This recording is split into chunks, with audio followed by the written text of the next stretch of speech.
Welcome, dear students, to the next poem, Ode to a Nightingale by John Keats, who is a romantic poet, who is a contemporary of Shelley, Wordsworth, Coleridge.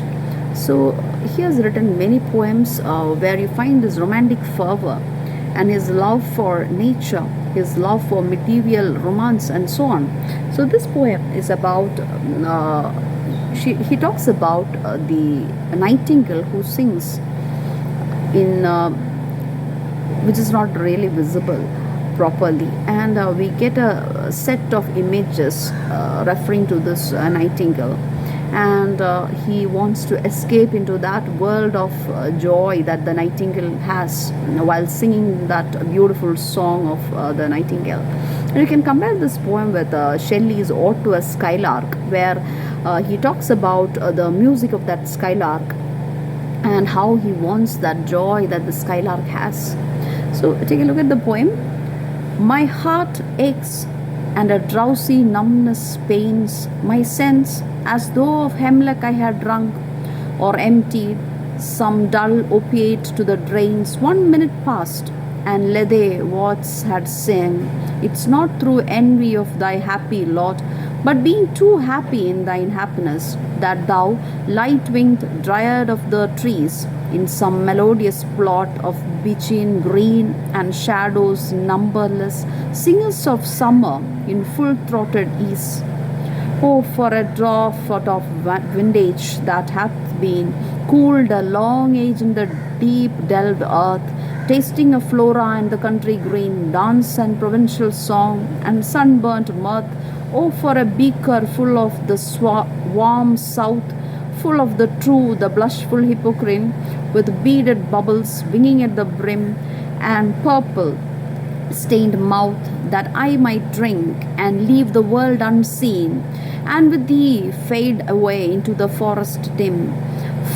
Fade far away, dissolve and quite forget what thou among the leaves hast never known, the weariness, the fever, and the fret, here where men sit and hear each other groan, where palsy shakes a few sad last grey hairs, where youth grows pale and spectre thin and dies, where but to think is to be full of sorrow and leaden-eyed despairs, where beauty cannot keep her lustrous eyes, nor or new love pine at them beyond tomorrow. Away, away, for I will fly to thee, not charioted by Bacchus and his bards, but on the viewless wings of poesy, though the dull brain perplexes and retards, already with thee. Tender is the night, and haply the queen moon is on her throne, clustered around by all her starry face. But here there is no light, save what from heaven is with the breezes blown through verdurous glooms and winding mossy ways. I cannot see what flowers are at my feet, nor what soft incense burnt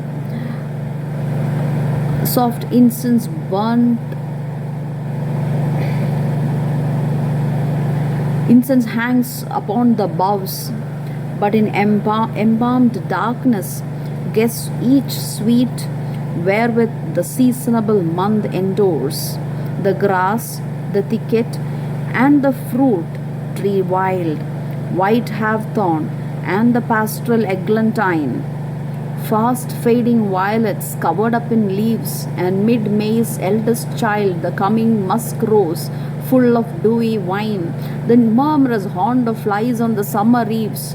Darkling I listen, and for many a time I have been half in love with easeful death, called them soft names in many amused rhyme, to take into the air my quiet breath. Now more than ever seems it rich to die, to seize upon the midnight with no pain, while thou art pouring forth thy soul abroad in such an ecstasy. Still wouldst thou sing, and I have ears in vain, to thy high requiem becomes a soul. Thou wast not born for death, immortal bird, no hungry generations tread thee down. The voice I hear this passing night was heard in ancient days by emperor and clown, perhaps the self-same song that found a path through the sad heart of Ruth when sick for home she stood in tears amid the alien corn, the same that oft times hath charmed magic casements opening on form of perilous seas. In fairy lands forlorn, forlorn, the very word is like a bell to toll me back from thee to my soul's self. Adieu, the fancy cannot cheat so well as she is famed to do, deceiving elf. Adieu, adieu, thy plaintive anthem fades past the near meadows, over the still stream, up the hillside, and now it's buried deep in the next valley of glades. Was it a vision or a waking dream? Fled is that music. Do I wake or sleep?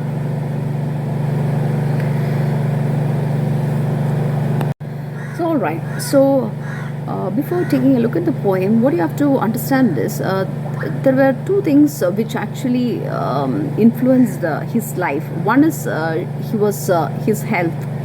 He was sickly. His health deteriorated, and on the other hand, he faced harsh criticism from the critics. His poetry was criticized by the poets and other critics, and he couldn't take it. So these were the two things that actually worried him. So what we find in the poem is, he listens to the sound of this nightingale, and he wants to sing like that nightingale, write poetry with that zeal and innocence. So we'll read the poem. So my heart aches and a drowsy numbness pains my sense as though of hemlock I had drunk. So when I listen to this beautiful song of this nightingale, there is a ache, a pain inside my heart, some sort of drowsy numbness set in, as if I have drunk a poison, hemlock. This is a reference to the poison which was given to Socrates when he was imprisoned, and it took his life. So it is as if I have drunk something so strong like hemlock. It is affecting me, or emptied some dull opiate, maybe some opium or something of that sort which I have consumed, so that I will forget, which will put me into an oblivion, like the river Lethe. So the reference is to the mythological river, where you cross the river and you reach the other shore. In the Hades, what happens is that you will forget what happened on this planet Earth. So like I have washed or sung in the waters of Lethe, this is actually, when I listen to this music, I am oblivion of all the sorrows or everything that happened. Either my heart is numb with pain, or I have forgotten all those worldly sorrows listening to this music. 1 minute passed, it is as if all of a sudden. So when you cross the river, all of a sudden you forget what happened on the planet Earth. So likewise, 1 minute passed, it is, I am into an in a state of oblivion. It's not through envy of thy happy lot, but being too happy in thy happiness. And then he moves on to say that, I'm not jealous of your song. I'm not jealous of that joy that you possess in your song. I'm too happy for your happiness. The happiness that you've experienced. I'm happy for that. The poet says that thou, light-winged dryad of the trees, you are a nymph, wood nymph. So the nightingale is compared to a wood nymph, a nymph in the forest, in some melodious plot, in a beautiful meadow. You hear the sound of this nymph is singing, and it is as if this nightingale is a nymph who is singing and dancing in the meadow, surrounded by green and shadows numberless, singers of summer in full-throated ease, from within. This nymph sings about the joys of summer. So likewise, the first image is that of this nymph which is singing from within, singing her heart out. So singers of summer in full-throated ease, oh, for a drawer of vintage that hath been cooled long age in deep dull breath. So another instance of Another image is that of a wine, a drawer of wine which is there, which has been cooled for ages. This strong wine which is being put inside the earth, which is stored underneath for so long that it becomes so powerful. So when you keep wine for some time, for a long time, it becomes very strong. So likewise, and intoxicating. So your music, your song is so intoxicating. So I wish I have that drawer of that wine which is so intoxicating, so powerful, that had been cooled a long age in the depth delved earth, tasting the flora and the country green, dance and provincial song and sunbirth mirth. You are singing about all these things. You taste the flowers, the plants, everything. The music is about all those things, all those happy things that the nightingale finds. Oh, for a beaker full of the warm south, full of true and the blushful hypocrite. If I get that beaker full of that summer joy. This hypocrite is actually a reference that kids is actually showing off as maybe he uses this Greek mythology on and off. It is actually the fountain of the muses, of this 7 muses in Greek mythology. The fountain bubbles out of the earth, where Pegasus, the flying horse, is supposed to have dug his hoof into the ground. So it is as if this joy bubbles from that fountain of eternal joy. So I wish I have that some drops from that, or a beaker full from that fountain of joy. So the song of the nightingale is compared to the fountain, the water that comes out, overflows from that mythological fountain, with beaded bubbles swinging at the brim and purple stained mouth, that I might drink and leave the world unseen, and with thee fade away into the forest dim. So she says, let me have that beaker full of water from that fountain, which is overflowing from that fountain, so that I will drink this, and the world, I will leave the world unseen into that world full of happiness. I will fade away with you into the forest dim. Fade far away, dissolve, and quite forget what thou among the leaves hast never known. So I will just dissolve into nothingness. I will forget. I will quite forget all those harsh criticism, my sickly health, and everything. What thou among the leaves hast never known, the weariness, the fever, the fret. So you have never seen the nightingale. He's addressing the nightingale and says, you have never seen what is there are a lot of things that you have never seen. The weariness, the fever, the fret, the worry, the care, the harsh criticism that he faces, where men sit and hear each other's sorrows, each other groan, how each other share their sorrows. The nightingale is oblivion of all these sorrows that human beings carry with them. So the weariness, the fever, the fret of life, where men sit and hear each other groan, where palsy shakes a few, the diseases, some people are affected by disease, some are affected by sadness, some with a gray hair, some are because they are old age, problems surrounding their old age, where youth grows pale. Even youth are affected, they are also not happy, they grow pale. Even spectre thin and dies. Those who are in power, those who are ruling, the king who has a spectre which suggests kingship. So king, they also fall sick and dies, where beauty cannot keep her lustrous eyes. So the world is so transient that the beauty is not permanent. What you call beautiful, this beauty cannot keep her lustrous eyes forever, nor new love. So you think that you fall in love and it is so wonderful, it is intoxicating, but it is not permanent. It fades. New love that pine at them beyond tomorrow. So after a point of time, it doesn't actually sustain you. Beauty nor love, nothing. Away, for I will fly with thee. So this is he looks at the condition of the earth and says, I will fly away with you. Not charioted by Bacchus and his parts. It's not the god of wine and his chariot that I want, and I don't want to be carried away into oblivion by drinking some wine or some other intoxicating drugs, but I want to go into the land of oblivion with the music, with your song, with poetry, but on the viewless wings of poetry. So now we find another comparison. The music or the song of the nightingale is compared to poetry. So, but on the viewless wings of this unseen wings of poetry, I want to ride and to forget all the sorrows that concern mankind.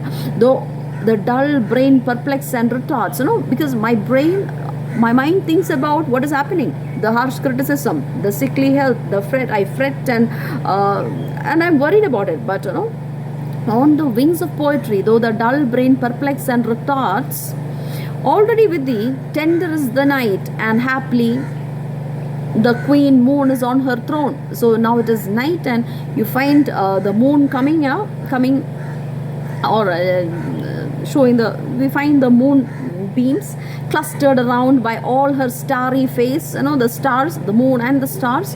But here there is no light, save what from heaven is with the breezes blown through verdurous glooms and winding mossy ways. But look at me, look into myself, or look into my heart. There is no moonlight, no stars, so it's all dark. I cannot see what flowers are at my feet. No, it's all darkness in front of me, because of the sorrow, the frustration, and I cannot see beyond. Even I cannot see what flowers are at my feet, nor what soft incense hangs upon the boughs. The soft smell, the incense, the trees, the boughs, and I cannot see. But in the embalmed darkness, guess each sweet wherewith the seasonable month endures. The different seasons, the months of different months, which are stands for different seasons. The grass, the thicket, the shrub, the fruit tree, wild white hawthorn, the pastoral eglantine, and we get a set of images of flowers. Hawthorn, the fading violet flowers, which is covered in leaves, and mid-May's child, which is the musk rose, full of dewy wine, the murmurous haunt of flies on the summer eves. Darkling I listen, and for many a time I have been half in love with easeful death. And see, he then moves on to say that, it is as if, my life is actually waiting for death, called him soft names. So in many of my poems, I have written about death in many amused rhymes, in many rhythmical lines in poetry. I have talked or wrote about death, to take into the air my quiet breath. So I'm asking, he's asking the nightingale to take his breath away, quiet breath away. Now more than ever seems it rich to die. So he says, comparing his life on earth, he says, it is better to die, it is rich to die, to seize upon the midnight with no pain. So to go to the other shore where there is no pain, because this world offers so much of pain. So on the other shores, there is no pain, while thou art pouring forth thy soul abroad in such an ecstasy. So I can hear you, the ecstasy that is there in your song. Still wouldst thou sing. So even if when I am dead and gone on the other shore, I can still hear your song, which is ethereal, which is heavenly. I have ears in vain, to thy high requiem become a sword. So when I am dead and gone, I am buried, and my ears are in vain, or is of no use. I cannot listen to this. But in the other shore, I'll be able to listen to your song. Thou was not born for death, immortal bird, because you are beyond it. You are heavenly, you are immortal. You are not born to experience the problems of the earth, the death. No hungry generations thread thee down. The hungry generations or the critics, they won't criticize your song. No, there is no harsh criticism that you need to face, because you are immortal. The voice I hear this passing night was heard in ancient days by emperor and clown. So the beautiful song that I hear now was heard by emperors, clowns, and many other people from time immemorial. Perhaps the self same song that found a path through the sad heart of Ruth. Again, we find a biblical allegory, biblical allusion, where you find Ruth in the fields of Boaz. So Ruth was a Moabite whose husband was killed, and she came back to Israel, to the land of Canaan, with her mother-in-law. And now she's in the fields of Boaz, another Israelite, and she's singing a song which reminds of her death, of her husband, of death, of pain that she has undergone. So when she was sick for home, she stood in tears in an alien corn, in alien fields, and she's so perhaps the same song. So even this song was heard by Ruth, who was singing, whose heart, sad heart, actually mourned for the lost homeland. The same that oft times hath charmed magic casements, opening on the form of perilous seas and fairy lands forlorn. So, on the other hand, the same song might have charmed when trunks were maybe the pirates or some people might have got these trunks from the sea, and the foaming water leaves the shore, and they open these trunks of treasure from the perilous seas. When they retrieve these, they might have heard the same song. Forlorn, the very word is like a hell, like a bell, to toil me back from thee to my soul self. So all of a sudden, he gets sucked back into the normal, into the world here. So after these things, and then he says, I'm forlorn. When you are having a really great dream, and then all of a sudden you hear an alarm clock and you are waken up, you are being brought back to his soul self, and says, "Oh, the fancy cannot cheat so well as she is famed to do, deceiving elf." And then he says, all of a sudden says, okay, he is brought back to the reality and says, this song cannot deceive me, take me away from the reality. It is not an elf, it is, you don't think that you are an elf and you can deceive me of with these sweet sounds. Audio, thy plaintive anthem fades, your music fades past the near meadows, over the still stream, up the hillside, and now it's buried deep in the next valley glides. The music becomes music gets faded. Then immediately he thinks, was it a vision that I had, or a waking dream? Fled is that music. Now the music is totally gone. Do I wake or sleep?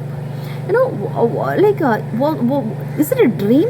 So I'm awake now. So he ends the poem with this reality that has stuck him all of a sudden. So he was actually escaping into that world of joy with the music of that nightingale, but all of a sudden he is brought back to the reality and says, was it a vision or a waking dream? Fled is that music. Do I wake or sleep? Thank you.